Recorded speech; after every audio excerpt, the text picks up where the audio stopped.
very ancient artifact, which some of you might have even seen. If you've been to the British Museum in London, anybody been there recently? If you, oh, well done. Did you remember seeing this in the Persia-Iran room? No? Yes. This is a very, very special object, and it's at the centre of our drama tonight. Here, I'll focus in on it a bit. There we are. It's called the Cyrus Cylinder, and it was created by King Cyrus about 2,500 years ago. And he's written some words upon there which we're going to feature on today. Now, we'll hear what is written on there in a moment. King Cyrus lived 2,500 years ago. He was the ruler of the greatest empire that the world had seen at that time, covering the whole of the Middle East. He successfully linked the Medes and the Persians together. And then he went up to Turkey and he conquered Turkey. And on his way back, he came to Babylon. In Babylon at that time was a king called Belshazzar. And you might have heard of him. He's mentioned in the Bible in the book of Daniel. 200 years earlier than the book of Daniel, the prophet Isaiah had prophesied that a king called Cyrus, who would be the servant of the Lord, would come and set the Jewish people free from their exile. Because at this point, when Belshazzar is king and Cyrus is conquering the whole of the Middle East, this is 200 years later, and it's coming towards the end of the 70 years of exile for the Jewish people. This night, this story in Daniel tells that when Belshazzar decided to entertain all his friends by sacrilegiously taking the gold cups and plates that had been stolen from the temple in Jerusalem and worshipping their gods and feasting and frolicking and mocking the Jews. But that night was a very different kind of night, because during the feasting, suddenly some words appeared on the wall. And it wasn't just words appeared, a hand actually appeared and wrote the words, and you can imagine everybody was terrified. And nobody knew what the language was. And so Belshazzar got all his wise men, and he asked them to translate it and tell him what this message was. But nobody could do it. And then someone remembered that there was a prophet, a special man, a holy man called Daniel, who years before, with previous rulers, had been called upon for his wisdom. So they got Daniel in. And it was Daniel who, having prayed to God, came up with the interpretation. He said, the interpretation, Belshazzar, is Mene, Mene, Tekel, Parsin. And he said, that means, Mene, God has numbered the days of your kingdom and brought it to an end. Tekel, you have been weighed on the scales and found to be no good. Parsin, your kingdom is given to the Medes and the Persians. And that within a few hours of that being translated, Cyrus was on his doorstep, and Belshazzar was dead, and Cyrus placed Darius the Mede in control, and Babylon fell and became part of Cyrus's kingdom. Now tonight, 2,500 years later, King Cyrus is here with us in the building, and he's going to visit somebody we all know and love. He lives across the water in a big white house. And tonight he is sleeping. I don't know how he's sleeping tonight, because he was on telly talking to the German Chancellor, wasn't he, yesterday? And he didn't seem to have had a very happy time there. So he's probably having a very bad night tonight. But he's going to be visited in a dream by King Cyrus himself.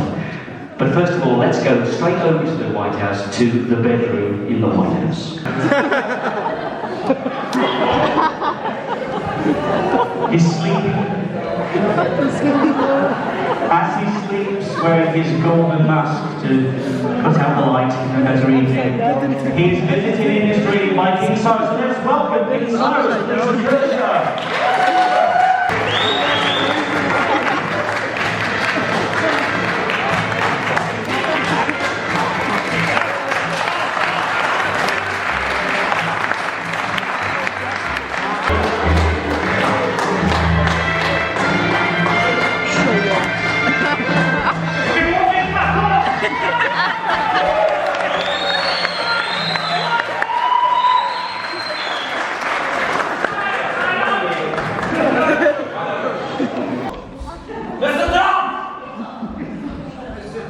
trumpet. I know what to make him up. I done a trumpet.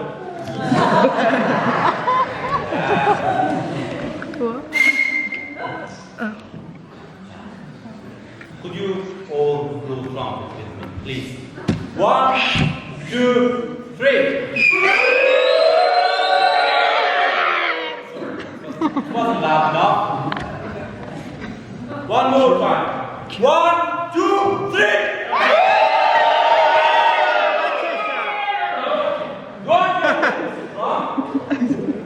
Calm down. Calm down. I am Cyrus, the great King of Persia. I was living 500 years before Jesus Christ. My empire was covering all the Middle East. My empire was the greatest and the largest empire the world has ever seen. I am here mentioned in your Bible, Mr. Tom. If you go to Isaiah 44, God says, Cyrus, you are my shepherd. I was the one who set the Jewish captives free. I helped them to return to their own land. I helped them to rebuild their temple. I restored their golden cups, which Belshazzar had been drinking from, on the night that the finger of God had appeared. But about you, Mr. Tom, what are you known for? I'm really rich. I built a tremendous fortune. Money, I want more money. My father gave me a small loan of $1 million. I have hundreds of millions of dollars of cash. I borrowed $1 million, and now it's worth over $10 billion. I built a net worth of way over $10 billion. I've made billions and billions of dollars. Billions and billions and billions of dollars. That's what I do want to know. I want to get a tremendous amount of money, tremendous cash flow. I have a store that's worth more money than the Roman. So he's probably not as rich as people. It turned out I'm much richer, right? You see, much richer. Well, check out my much richer. I'm much richer than almost anybody. Oh, did I get rich? Here is to our God, Mr. Trump. In the words of your prophet, money can't buy you love.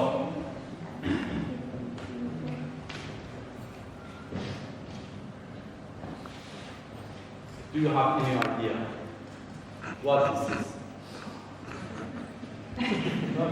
You should know what this is, Mr. Trump. There is a copy of this in the United Nations building in New York, where it is held as a symbol of my reputation, as a symbol of just and fair king. This cylinder celebrates one of the greatest times in Iranian history. It also defines what it means to be an Iranian. This cylinder, it also talks about what it means to be a human being. This cylinder talks about dignity, love, hope, respect, freedom, welcome, peace.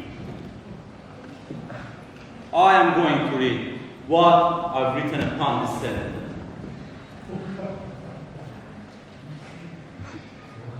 Now that I wear the crown of the kingdom of Iran and Babylon in the nations of all directions,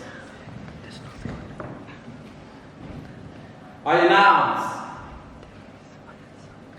I will respect the traditions, customs, and religions of the nations of my empire.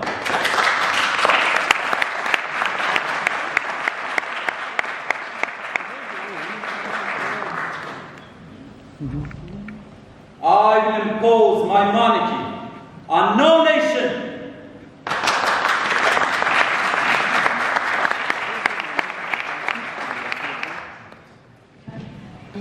Each is free to accept it, and if any one of them rejects it, I resolve never to go to war with them. While I am the king of Iran and Babylon, the nations of 4 directions, I prevent slavery.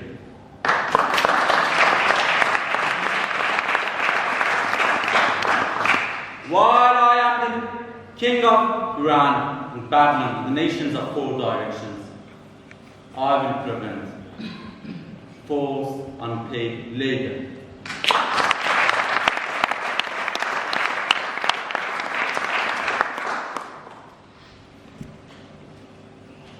I implore to my God to make me succeed, to fulfill my obligation. This is the first declaration of human rights. I talked about it 2,500 years ago. Mr. Trump, as a Christian, as a president of the US, what are you going to do? The people of the world feel welcome. What are you going to do? The people of the world live in peace. Donald J. Trump is calling for, now listen to this because it's pretty heavy stuff, and it's common sense, so we have to do it. Remember the poll numbers, 25%, 51%, remember the poll numbers. Okay, so remember this, so listen. Donald J. Trump is calling for a total and complete shutdown of Muslims entering the United States until our country's representatives can figure out what the hell is going on. I will tell you what's going on, Mr. Trump. You have banned people from 7 countries, including my own. I have heard you don't like the Mexicans either. And you are planning to kick them out from your borders. Are you really going to lead the war? Absolutely we're going to build a wall, 100%. They go, well, you don't really mean that. That was like when I first got into it. It's going to be a real wall. This is the wall that if you get up there, you're not coming down very easy. Okay, you ready? Who's going to pay for the wall?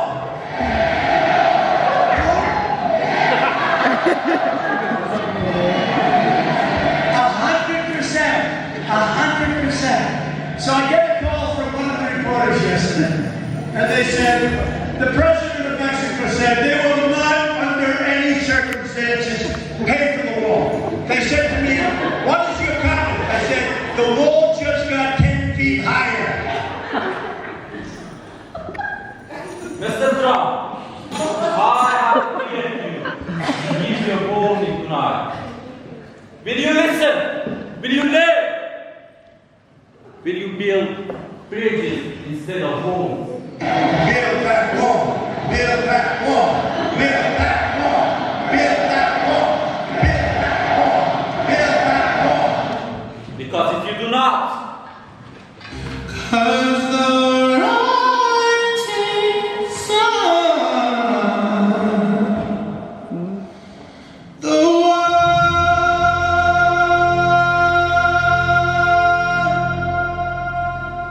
Mr. Trump, I am running late. I'm going to visit May London on the announcement.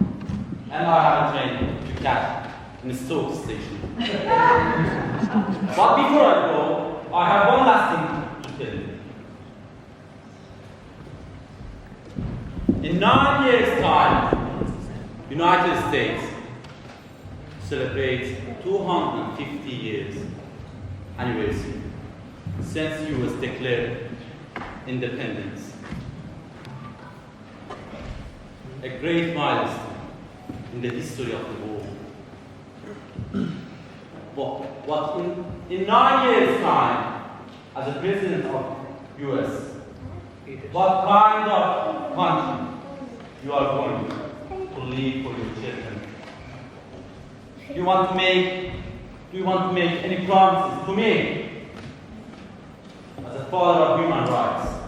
To all of your people, to all of Americans tonight, people. To all Americans tonight, in all of our cities and in all of our towns, I make this promise.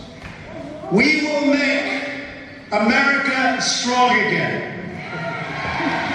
We will make America proud again. We will make America safe again.